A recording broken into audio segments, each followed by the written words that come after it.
Help me." The words were never spoken. They appeared in the trembling movement of a woman's right hand, hidden behind the folds of an ivory evening dress, while 300 people laughed beneath crystal chandeliers. Claire Whitmore stood at the center of the Grand Meridian Ballroom, smiling because everyone expected her to smile. CEO, founder, billionaire, untouchable, according to the magazines. Yet the man beside her had one hand wrapped around her elbow a little too tightly. Grant Mercer leaned closer, his expensive smile never leaving his face. "Try not to embarrass yourself tonight, Claire." A few executives nearby chuckled. Claire said nothing. She had learned years ago that powerful rooms could be crueler than empty ones. People did not always need fists to make someone feel small. Sometimes all they needed was a title, an audience, and the confidence that no one would interfere. Across the ballroom, Ethan Cole was kneeling beside an open electrical panel. Gray maintenance shirt, worn work boots, plastic name badge. To everyone else, he was invisible. One young executive stepped around his toolbox and muttered, "Careful with the cables, handyman. Some of us are wearing shoes worth more than your car." His friends laughed. Ethan lowered his eyes. "Yes, sir." No anger, no argument, just quiet dignity. He returned to the wiring while the laughter drifted away with the music. But Ethan had already noticed something no one else had. Claire's fingers. 2 movements. Then 3. Help. His hand stopped inside the electrical panel. For half a second, the ballroom seemed to disappear. The clinking champagne glasses faded. The string quartet softened into distance. Even the golden light pouring from the chandeliers felt strangely still. Claire shifted her hand again. "Don't look at me." Ethan did not. That was what frightened her most. He understood. Grant guided Claire toward another group of investors, speaking loudly enough for everyone to hear. "Claire's had a difficult week. Too much pressure, maybe." Another laugh. Claire's jaw tightened. Her smile remained. Her fingers moved behind her back. Phone taken. Ethan slowly closed the electrical panel. Then he picked up his screwdriver and walked past them as though he were only checking another fixture. Grant barely looked at him. "Staff entrance is the other way." Ethan stopped. "Just doing my job." Grant smirked. "Then do it somewhere else." Ethan nodded and continued walking. Nothing about him suggested danger. Nothing about him suggested the man Claire desperately needed. But as he passed within 10 feet of her, Ethan let his left hand fall naturally beside his leg. One small movement, then another. "I understand." Claire's breath caught. For the first time that night, her smile almost broke. She looked at the maintenance worker disappearing into the crowd. The calm shoulders, the measured steps, the strange way he had understood her without hesitation. She had no idea that Ethan Cole had once spent years reading silent signals in places where one misunderstood gesture could get a man killed. She had no idea he had been trained to notice exits before faces, threats before words, fear before screams. And she certainly had no idea that the quiet single father everyone had just laughed at had once worn the trident of a Navy SEAL. Before we continue, where are you watching from? Drop your city or country in the comments below. And if you believe in dignity and second chances, hit like and subscribe. These stories spark change, and we're glad you're here. Because in less than 20 minutes, the people laughing at Ethan Cole would discover something Claire had just begun to understand. The most dangerous man in the room was also the quietest. Ethan kept walking until the ballroom doors closed behind him, and only then did he allow himself to breathe differently. Not faster, not harder, just deeper. The service corridor was quieter than the gala, filled with the low hum of ventilation fans and the faint smell of coffee from the catering station. He checked his watch. 8:43 in the evening. Sophie was waiting in the employee lounge 2 floors below, finishing a science worksheet while he worked the late shift. That was the life Ethan had chosen now. Predictable hours, a steady paycheck, dinner with his daughter. No missions, no secrets, no nights spent wondering whether he would make it home. He had promised Sophie that those days were over, even if she had never known exactly what those days had been. At 9 years old, she knew only fragments. She knew her father could fix almost anything. She knew he woke before sunrise without an alarm. She knew he always sat facing the door in restaurants. And she knew he could speak with his hands. That last skill had belonged to another life too, although not for the reason anyone at the hotel would have guessed. Years earlier, Ethan's wife, Hannah, had lost most of her hearing after a sudden illness. Sign language became part of their home before it became part of Sophie's childhood. Ethan learned because love required learning. Sophie learned because children rarely question the language their family uses to say good morning, be careful, and I love you. After Hannah died, those quiet gestures remained. Some evenings, when grief felt too heavy for words, Ethan and Sophie would sit across from each other at the kitchen table and speak without making a sound. That was why Claire's hands had stopped him cold. Not because he knew sign language, because he knew fear. Ethan reached the stairwell and stopped when his phone vibrated. Sophie, Dad, are you almost done? Her voice was bright but tired. Soon. You said that 20 minutes ago. I know. That means you owe me hot chocolate. A small smile touched his face. With marshmallows? Extra. Deal. For one brief second, Ethan was only a father again. Then he heard footsteps at the far end of the corridor. Two men in dark suits emerged from the ballroom entrance. Hotel security badges hung from their jackets, but neither man moved like hotel security. They were too alert, too interested in doors instead of guests. One touched an earpiece and said quietly, "She is still inside. Mercer wants the east elevators covered." Ethan lowered his phone. "Sophie, listen to me." Her tone changed immediately. "What is it?" "Go to the security office beside the employee lounge. Stay there until I come get you." "Dad, it is all right." A pause. She knew that voice. Is this like before? Ethan looked through the narrow glass window toward the ballroom, where Claire Whitmore was still smiling beneath 1,000 lights. "No," he said softly. "And it stays that way." He ended the call and returned to the ballroom carrying a replacement bulb he did not need. Nobody noticed him enter. That was useful. Claire stood near the stage now, Grant Mercer beside her, one hand resting casually near her shoulder. Ethan did not look directly at her. He checked a wall fixture, adjusted the ladder, waited. Then Claire's hand appeared beside her dress again. 3 careful signs. 2 men. Watching doors. Ethan tightened the bulb and lowered his hand. "Wait." Her fingers hesitated. "Trust me?" Ethan looked at her for the first time. Not long enough to draw attention. Just long enough to answer. "Yes." And somewhere beneath Claire's practiced smile, fear gave way to something smaller, quieter, and far more dangerous to the people watching her. Hope. Ethan did not move toward Claire. That was the first thing she noticed. Most people rushed when they thought they were helping. They stepped too close, asked too many questions, made fear louder than it needed to be. Ethan did the opposite. He adjusted the ladder, folded it carefully, and carried it toward the east side of the ballroom, as if nothing in the room mattered more than a burned-out light. Claire watched him without turning her head. Grant Mercer was speaking to an investor beside her, his voice smooth and relaxed. "You have been quiet tonight," he said. Claire forced a small smile. "Long week. You should let other people handle the difficult decisions." His tone sounded friendly. His eyes did not. Claire kept one hand around her champagne glass and let the other rest near her side. Ethan passed 20 feet away. She signed once. "My phone. Grant has it." Ethan paused beside a service door and pretended to inspect the handle. "Who else knows?" Claire swallowed. "Security chief. Maybe more." Ethan looked toward the men near the elevators. One was watching Claire. The other was watching Ethan. That changed things. Across the room, a hotel manager approached Ethan with a sharp expression. "Cole, what are you doing out here again?" Ethan turned calmly. "Checking a lighting issue."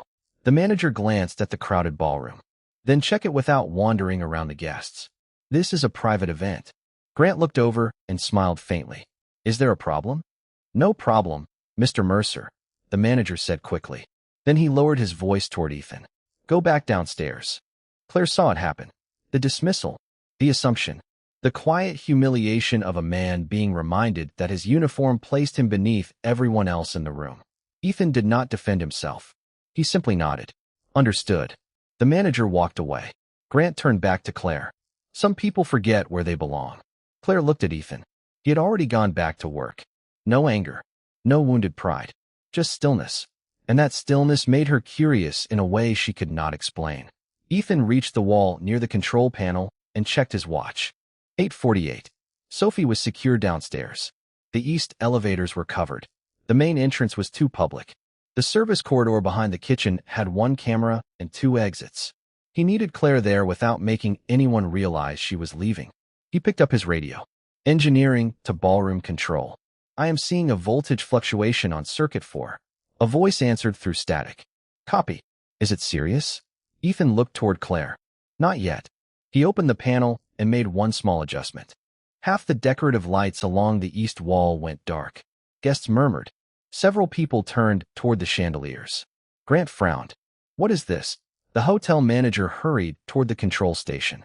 For 11 seconds, attention shifted away from Claire. Ethan walked past her. His hand moved once at his side. Follow the waitress.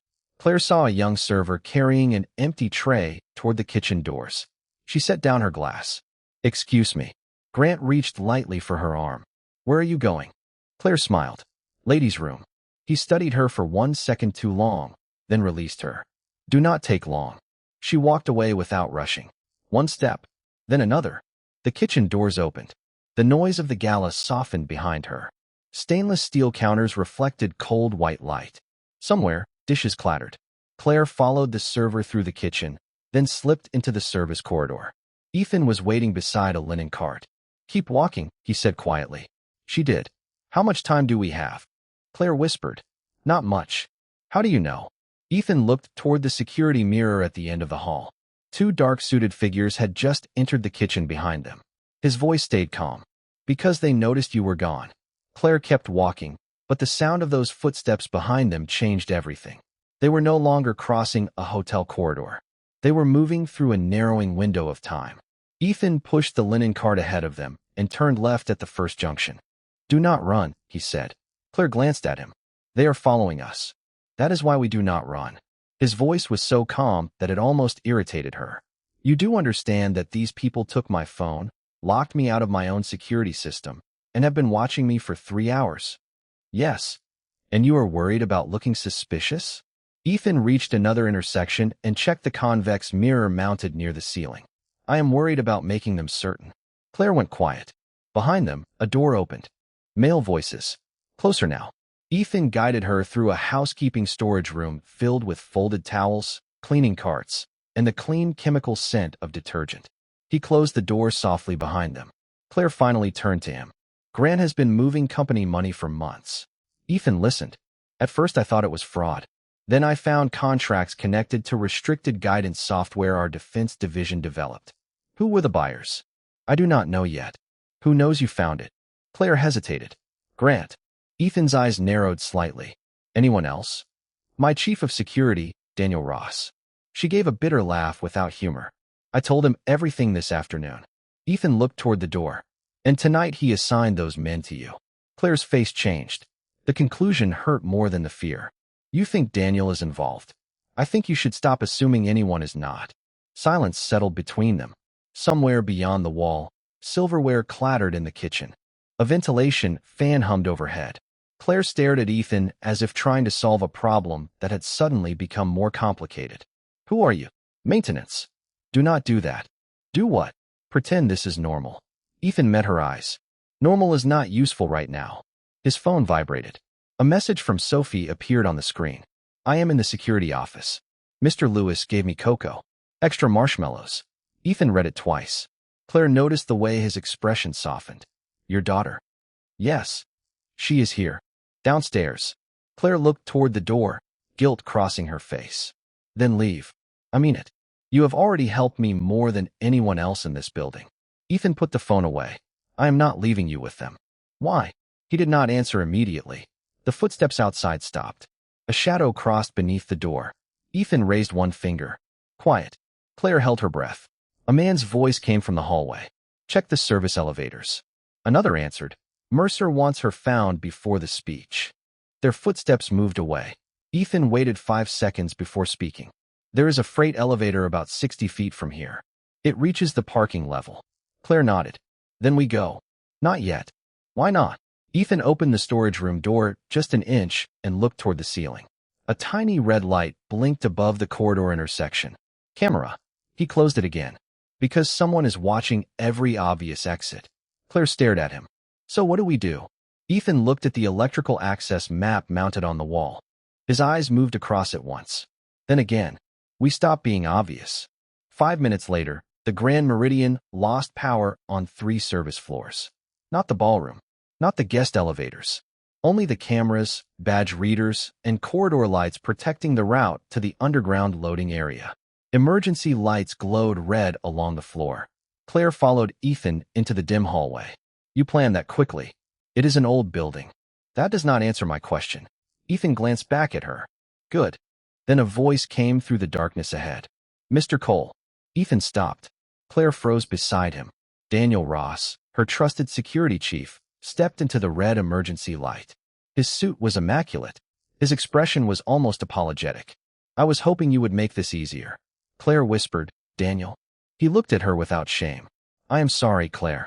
Ethan moved half a step in front of her. Daniel noticed it and smiled. You really should have stayed with the light bulbs. Ethan said nothing. But something in his posture changed, so slightly that Claire almost missed it. The tired maintenance worker seemed to disappear. And for the first time, Daniel Ross stopped smiling. Daniel Ross looked past Ethan toward Claire and gave a slow sigh, almost as if she had disappointed him. You were supposed to stay upstairs. Claire stared at the man who had protected her schedule, screened her meetings, and walked beside her through airports for nearly 6 years. You knew? Daniel did not deny it. I knew enough. Enough to hand me over to Grant.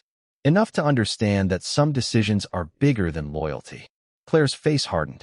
Do not call betrayal strategy. For a moment, nobody moved. Red emergency lights washed the corridor in a dull glow, and somewhere behind the walls, the building's backup system clicked steadily back to life. Ethan remained half a step in front of Claire. Not dramatic, not threatening, just present. Daniel noticed. You have no idea what you walked into, Cole. Ethan answered quietly. I know she asked for help. Daniel gave a humorless smile. That is your reason? It is enough. Claire looked at Ethan then, really looked at him. No promise of money had brought him here. No title, no connection. He had been insulted in front of a ballroom full of people less than 15 minutes ago, and still he had chosen to help someone who could barely acknowledge him in public. That kind of grace confused her more than courage would have. Daniel reached into his jacket and pulled out Claire's phone. He held it loosely in one hand. This is what caused all of this. Claire's eyes locked on it. Give it back. You copied files you did not understand. I understood them perfectly. Then you understand why Grant cannot let you leave with them. Ethan spoke before Claire could answer. Are the files only on the phone? Daniel glanced at him. Too quickly. Ethan saw it. Claire saw Ethan see it. No, she said. Daniel's expression changed. Claire continued, her voice steadier now. The phone was never the evidence. It was access. Daniel's confidence slipped for the first time. Access to what? Claire almost smiled. You should have asked before stealing it. A door opened behind Daniel. 2 of the men from the ballroom entered the corridor. They did not rush. They simply spread out enough to block the way back. Claire's breathing changed. Ethan noticed without looking at her. He lowered his left hand beside his leg. Stay behind me. Claire understood. Daniel shook his head. This does not have to become difficult. Ethan looked toward the loading dock door 20 feet away, then toward the fire stairwell, then at the reflective metal panel beside the elevator. 3 exits. For people. 1 frightened woman. No room for pride. Claire, he said softly, when I tell you to move, go to the stairwell. Daniel frowned. You are giving instructions now? Ethan ignored him. Claire whispered, what about you? I will be behind you. Daniel stepped closer. Mr. Cole, think about your daughter. The words changed the room. Ethan's face did not move, but the quiet around him deepened. Daniel saw it and mistook restraint for fear. You have a little girl downstairs, do you not? Claire's eyes flashed toward Ethan. How does he know that? Ethan did not answer her. He looked at Daniel. Leave my daughter out of this.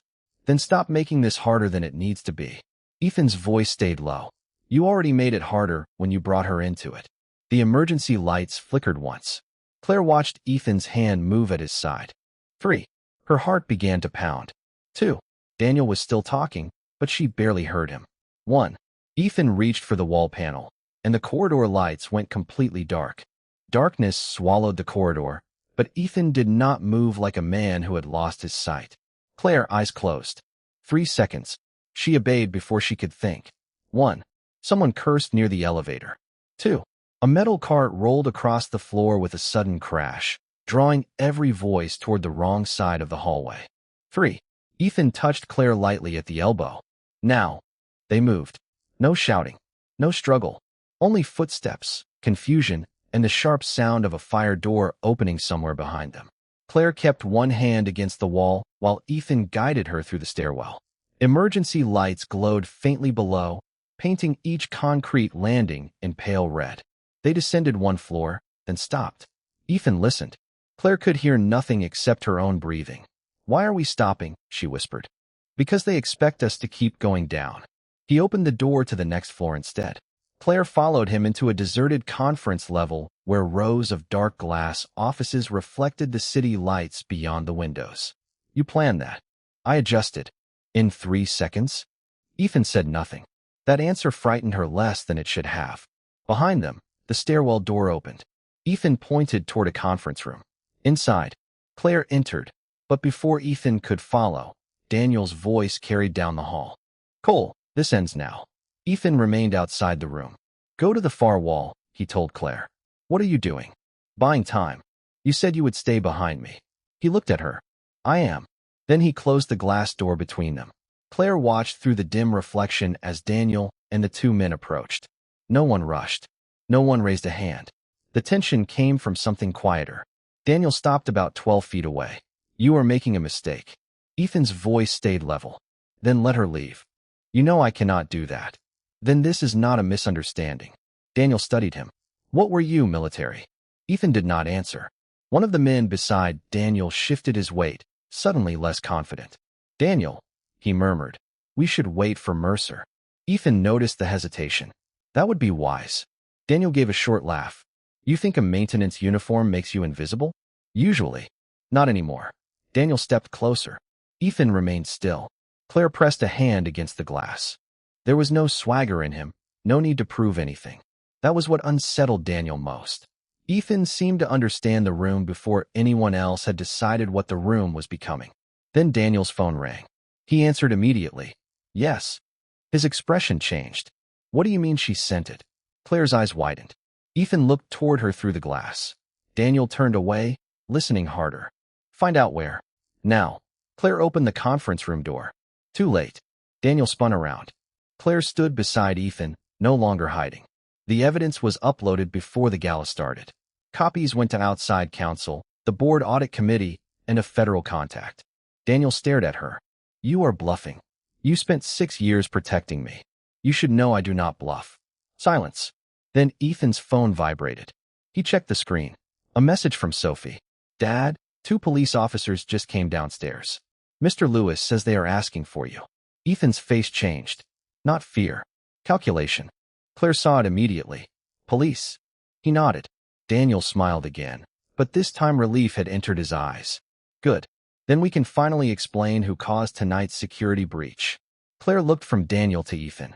"They are going to blame you." Ethan slipped the phone back into his pocket. "Probably. And you are calm." He looked toward the elevator doors as they opened at the far end of the hall. Blue lights reflected faintly against the glass walls. "Being calm does not mean you are safe," Ethan said. "It means fear does not get to make the next decision." The elevator doors opened, and 2 uniformed officers stepped into the conference level with another hotel security employee behind them. Daniel immediately raised both hands in a gesture of cooperation. "Officers, thank goodness." This man interfered with hotel systems, shut down secured areas, and removed Miss Whitmore from her own event. Claire stared at him. That is not what happened. One officer, a broad-shouldered man in his 40s, looked at Ethan. "Sir, I need you to step away from everyone and keep your hands visible." Ethan did exactly that. No argument. No sudden movement. Claire moved forward. "Officer, he protected me." Daniel cut in. "Claire is under extreme stress. Do not speak for me." Her voice cracked through the hallway with enough force to stop him. The second officer glanced between them. "We will sort this out downstairs." Ethan nodded. "My daughter is in the security office." "We know," the first officer said. "She is safe." Only then did some of the tension leave Ethan's shoulders. Claire noticed it. Everything tonight had been dangerous, yet the first thing that truly reached him was Sophie. The officers escorted the group toward the elevator. Daniel walked with the quiet confidence of someone who believed the story would favor him. Ethan walked beside Claire in silence. Halfway there, she noticed a dark stain near the cuff of his maintenance shirt. "Your arm." Ethan looked down, caught it on the service door. "You are hurt." "It is a scratch." Sit down. He almost smiled. We are being escorted by police. And I am still telling you to sit down. The nearest officer allowed them to stop beside a small lounge area while he spoke into his radio. Claire found a first aid kit mounted near the wall. She cleaned the shallow cut carefully, her hands steadier now than they had been in the ballroom. Ethan watched her work. You do this often? He asked. I run a technology company. Mostly I sign documents. You are doing fine. Claire wrapped a bandage around his forearm. You learned sign language from the military, did you not? Ethan's eyes lowered. Not originally. She waited. The hallway seemed quieter now, filled only with distant elevator chimes and the soft tearing of medical tape. My wife, Hannah, lost most of her hearing after an illness, he said. It happened fast. 1 month, she could hear Sophie laughing from the kitchen. A few months later, she could barely hear me standing beside her. Claire stopped moving. Ethan continued. So we learned together. Sign language became part of our house. Breakfast, arguments, bedtime stories, everything. Where is she now? Ethan looked toward the windows. She died 3 years ago. Claire's expression softened. I am sorry. She hated when people said that. Claire blinked. What did she prefer? She preferred people remember she lived. For a moment, Claire could find no answer. Ethan looked down at the fresh bandage. The last thing Hannah signed to me was not goodbye. What was it? He hesitated. Take care of our girl. Keep living. Claire swallowed hard. Suddenly, the quiet man in the gray uniform made more sense.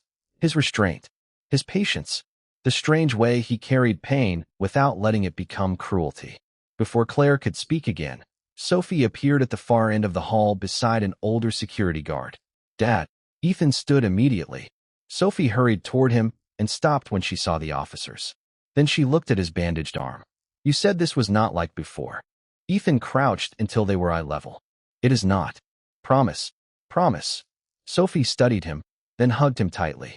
Claire turned away for a second, giving them privacy. When she looked back, Sophie noticed her. Are you the woman who needed help? Claire froze. Ethan looked at his daughter. Sophie. What? You use that voice when somebody needs help. Claire almost laughed despite everything. Yes, she said softly. I think I was. Sophie nodded as if that settled the matter. Then she looked at the officers. So why are they here for my dad? No one answered immediately. Daniel did. Because sometimes helping does not excuse breaking rules. Sophie looked at him, then at Ethan. Dad says rules matter. Daniel smiled. Smart girl. Sophie continued. He also says truth matters more. The smile disappeared. Then the elevator opened again. A man in a dark federal jacket stepped out, glanced across the hallway, and stopped dead when he saw Ethan Cole. The man in the federal jacket did not move for several seconds. His eyes stayed fixed on Ethan as if the crowded hallway had suddenly disappeared. Then he walked forward slowly. Chief Cole. Ethan's expression tightened. Claire looked at him. Sophie looked up at her father. Even Daniel stopped talking. The federal agent came closer, disbelief giving way to recognition. Ethan Cole. Naval Special Warfare. Ethan gave a small nod. That was a long time ago, Agent. The man exhaled. Not long enough for people who remember. One of the police officers glanced between them. You know him? The agent looked almost offended by the question. I know of him. Ethan lowered his voice. That is enough. But the room had already changed. Claire felt it first. The maintenance uniform was still there. The worn work boots were still there. The small bandage she had wrapped around his arm was still there. Yet suddenly, every quiet decision Ethan had made that night seemed to carry a different weight. The exits he noticed. The cameras he avoided. The calm instructions. The way fear never seemed to control his judgment. Daniel stared at him. You were a SEAL? Ethan did not answer. The federal agent did. Former Navy SEAL. Team assignments are not something I am discussing in a hotel hallway. Daniel's face lost color. Sophie looked from the agent to her father. Dad. Ethan crouched beside her. I told you I served in the Navy. You left out a pretty big part. Despite everything, Claire almost smiled. Ethan sighed. I was going to tell you when you were older. Sophie folded her arms. I am 9. That is practically 10. A faint laugh escaped one of the officers, breaking the tension for only a moment. Then the federal agent turned toward Claire. Miss Whitmore, I am Special Agent Michael Reeves. Your outside counsel contacted our office roughly 20 minutes ago. We received the files your company transmitted. Claire straightened. Then you know about Mercer. We know enough to start asking serious questions. Daniel stepped forward. Whatever she sent can be explained. Agent Reeves looked at him. Then you will have an opportunity to explain it. Daniel's confidence finally cracked. This is corporate material. You cannot just come in here and treat everyone like criminals. Nobody said anything about criminals, Reeves replied calmly. Interesting choice of word. Silence followed. Ethan stood beside Sophie, one hand resting gently on her shoulder. He did not smile. He did not look satisfied. Claire realized he had never wanted this moment. Other men might have enjoyed watching Daniel shrink beneath the truth. Ethan seemed almost uncomfortable being noticed at all. Agent Reeves turned back to him. The officers were told you caused the security disruption. I did. Claire stepped forward. Because I asked for help. Reeves studied her. In what way? She lifted her hands. Slowly, deliberately, Claire signed the same words that had started everything. Help me. Ethan watched without moving. He understood, Claire said. Nobody else did. Reeves looked at Ethan again. You still sign. Ethan's gaze drifted briefly toward Sophie. My wife was hard of hearing. Claire corrected him softly. Your wife lived through that language. Ethan looked at her. Something quiet passed between them. Respect, perhaps, or recognition. Then Reeves said, for the record, Mr. Cole, your actions tonight may have prevented evidence from disappearing. Ethan shook his head. Claire saved the evidence before I ever saw her. Claire stared at him. Even now, he was giving the credit away. Grant Mercer was brought from the ballroom several minutes later with two attorneys beside him, in confusion, replacing the confidence he had worn all evening. He saw Claire first, then Agent Reeves, then Daniel. Finally, his eyes landed on Ethan. The maintenance man, he muttered. Nobody laughed this time. Reeves glanced toward Ethan, then back to Grant. You might want to reconsider how you judge people, Mr. Mercer. The hallway became so quiet that Claire could hear the soft hum of the lights above them. Ethan took Sophie's hand. No medals, no uniform, no speech. Just a father standing beside his daughter, while an entire room finally understood what quiet dignity looked like. 3 weeks later, the Grand Meridian looked exactly as it had before that night. The chandeliers still glowed over polished marble. Guests still crossed the lobby carrying briefcases and coffee. Somewhere behind the walls, Ethan Cole was still fixing things most people never noticed until they stopped working. He preferred it that way. Grant Mercer was no longer walking through Whitmore Technologies as though he owned every room he entered. Federal investigators had followed the records Claire released, and Daniel Ross had been removed from his position while the inquiry continued. Claire had spent those weeks answering questions from attorneys, board members, and investigators. Yet the conversation she kept replaying had happened without a single spoken word. Help me. I understand. It had lasted only seconds, but it had divided her life into before and after. One Saturday morning, Ethan was repairing a loose cabinet hinge in his small kitchen when Sophie called from the front window. Dad, there is a very expensive car outside. Ethan did not look up. That description covers half the neighborhood now. Not our half. The doorbell rang. Sophie opened the door before Ethan could stop her. Claire stood on the porch wearing jeans, a simple blue sweater, and an expression that seemed far less certain than the one she wore in boardrooms. Hi, she said. Sophie grinned. You are the lady who got Dad in trouble. Claire blinked. I was hoping for a warmer introduction. Ethan appeared behind Sophie. She is working on diplomacy. I am 9, Sophie said. Practically 10, Claire replied. Sophie immediately approved of her. Ethan leaned against the doorway. What brings you here? Claire held out an envelope. Your hotel management offered you a promotion after what happened. Ethan looked at it, but did not take it. They already told me. And you turned it down. I like my schedule. Claire glanced at Sophie and understood. Then this is not a job offer. Ethan raised an eyebrow. Not money either. Good. You really make gratitude difficult. I helped because you needed help. Exactly. Claire lowered the envelope. That is why I came. She looked down at her hands, suddenly nervous in a way Ethan had never seen. Then she signed slowly, carefully, making one small mistake before correcting herself. Thank you. Sophie gasped. You learned.